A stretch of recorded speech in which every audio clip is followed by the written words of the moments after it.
The road not taken అనే కవితను ప్రసిద్ధ అమెరికన్ కవి రాబర్ట్ ఫ్రాస్ట్ రచించారు. ఈ కవిత ఒక నిర్ణయం తీసుకునే క్షణాన్ని చూపిస్తుంది మరియు మనం తీసుకునే ఎంపికలు మరియు వాటి ఫలితాలపై ఆలోచన చేయిస్తుంది. కవిత ప్రారంభంలో కవి రెండు దారులు కలిసే చోటు వద్ద నిలబడి ఉంటాడు. ఆ రెండు దారులు అడవిలోకి వేరు వేరు దిశలుగా పోతాయి.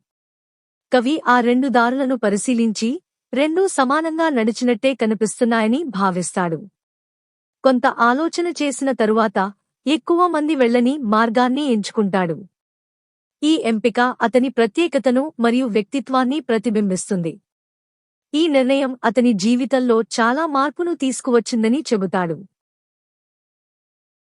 ఈ కవిత అంతటా ఎంపికలు, విధి పట్ల ఆవేదన మరియు భవిష్యత్తు అనిశ్చితి అనే అంశాలను ఫ్రాస్ట్ పరిశీలిస్తారు. మనం ఎంచుకోని దారి మనకు ఏమి ఇచ్చేదో మనకు ఎప్పటికీ తెలియదన్న అంగీకారం కవికి ఒక జిజ్ఞాస మరియు అనిశ్చితి అనుభూతిని కలిగిస్తుంది. ద రోడ్ నాట్ టేకెన్ కవితను చాలామంది జీవితంలోని ఎంపికలకు ఒక రూపకంగా భావిస్తారు.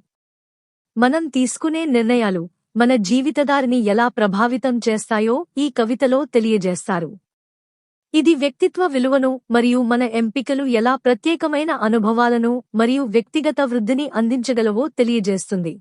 ఈ కవిత పాఠకులను తమ స్వంత జీవిత ఎంపికలపై ఆలోచించమని ప్రేరేపిస్తుంది మరియు ఎక్కువ మంది ఎంచుకోని మార్గం కూడా ఎంతో గొప్ప అనుభవాలను అందించగలదని గుర్తుచేస్తుంది.